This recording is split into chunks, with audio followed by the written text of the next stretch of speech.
BRS MLA పాడి కౌశిక్ రెడ్డికి పోలీసులు నోటీసులు జారీ చేశారు. దళిత బంధు రెండవ విడత డబ్బులు విడుదల చేయాలంటూ ఈ నెల 9వ తేదీన హుజూరాబాద్ లో కౌశిక్ రెడ్డి ధర్నా రాస్తారోకో నిర్వహించారు. అయితే ధర్నా రాస్తారోకో నిర్వహణకు ఎలాంటి అనుమతులు తీసుకోకపోవడం ఇప్పుడు వివాదాస్పదమైంది.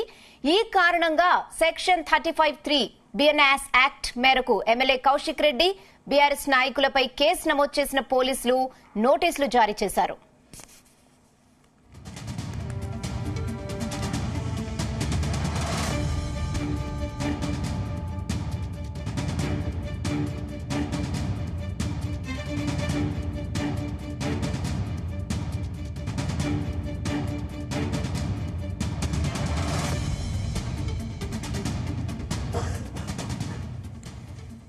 ఇదే విషయంపై మరిన్ని అప్డేట్స్ మా ప్రతినిధి గోపికృష్ణ అందిస్తారు. గోపికృష్ణ, బీఆర్ఎస్ ఎమ్మెల్యే పాడి కౌశిక్ రెడ్డికి పోలీసులు నో రిలీజ్ జారీ చేశారు. అయితే దళిత బంధు కోసం రెండో విడత డబ్బులు పంపిణీ చేయలేదంటూ కూడా ఈ పాడి కౌశిక్ రెడ్డి స్థానిక హుజరాబాద్ ఎమ్మెల్యేలో కౌశిక్ రెడ్డి ఆందోళన చేపట్టడానికి కూడా సిద్ధపడ్డారు. అయితే ఈ నెల 9న హుజరాబాద్ పరిసరంలో అంబేద్కర్ విగ్రహం వద్ద ఇటు ధర్నా ఆందోళన చేసే క్రమంలో మాత్రం పరిస్థితులు అయితే నెలకొన్నాయి. ఇటు దళిత సంఘం సభ్యులతో పాటు దళిత బంధు రాని వారు కూడా ఈ ఆందోళనలో పాల్గొన్నారు. అయితే అక్కడ ఉద్రిక్త పరిస్థితుల నేపథ్యంలో మాత్రం హైదరాబాద్ ఎమ్మెల్యే పాడి కౌశిక్ రెడ్డి అదుపులోకి తీసుకుని అరెస్ట్ చేసే క్రమంలో కూడా అతను ఆసుపత్రి పాలయ్యారు. అయితే ఇలా ఉండగా మాత్రం పూర్తి స్థాయిలో పర్మిషన్ లేదంటూ కూడా పోలీసులు నోటీసులు జారీ చేసినట్టు కూడా మనకు తెలుస్తుంది. అయితే అక్కడి నుంచి కూడా ఎలాంటి అనుమతులు లేకుండా ధర్నా రాష్ట్ర చేసినందుకు గాను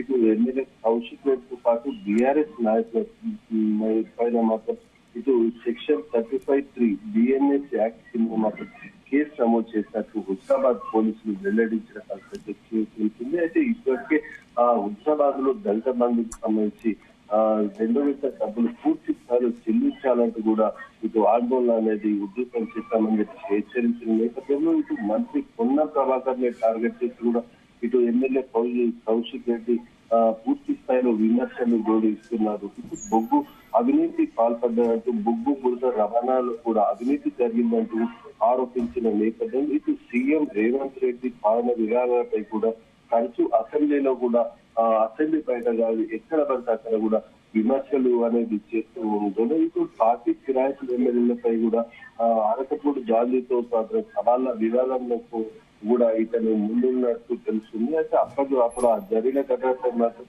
కోర్టులో సైతం పిటిషన్ దాఖలు చేశారు. అయితే అప్పటి నుంచి కూడా మొదటి నుంచి కాంగ్రెస్ ప్రభుత్వం ఏర్పడినప్పటి నుంచి కూడా కౌశిక్ రెడ్డి కాంగ్రెస్ పార్టీ టార్గెట్ చేస్తూ ఇటు రేవంత్ రెడ్డి టార్గెట్ చేస్తూ కూడా విమర్శలు చేస్తున్న నేపథ్యంలో హుజరాబాద్ తాను ప్రాతినిధ్యం వహిస్తున్న హుజరాబాద్ నియోజకవర్గంలో ఎట్టి పరిస్థితుల్లో దళిత బంధు నిధులు కేటాయించాలని కూడా ఆందోళన చేస్తున్నారు. ఇక్కడ కూడా ఈ కౌశిక్ రెడ్డి సామరస్యంగా చేస్తున్న ఇటు పూర్తి ధర్నాలను ఆందోళన నిరసన కార్యక్రమాన్ని మాత్రం ఇటు రాష్ట్ర ప్రభుత్వం తనపై కావాలనే కేసులు పెడుతుందంటూ కూడా ఇటు కౌశిక్ రెడ్డి చెప్తున్న పరిస్థితి ఉంది. పూర్తి స్థాయిలో తనపై ఎలాంటి కేసులు పెట్టినప్పటికీ కూడా తాను భయపడదని ఇలాంటి ఎన్ని కేసులైనా పెట్టుకోండి అంటూ కూడా పూర్తి స్థాయిలో రాష్ట్ర ప్రభుత్వానికి మాత్రం సవాలు ఎమ్మెల్యే మాత్రం సవాలు ఇస్తున్నారు. అంటే కేసులకు భయపడ కొట్లాడతామని కూడా కౌశిక్ రెడ్డి స్పష్టం చేసిన పరిస్థితి కనిపిస్తుంది.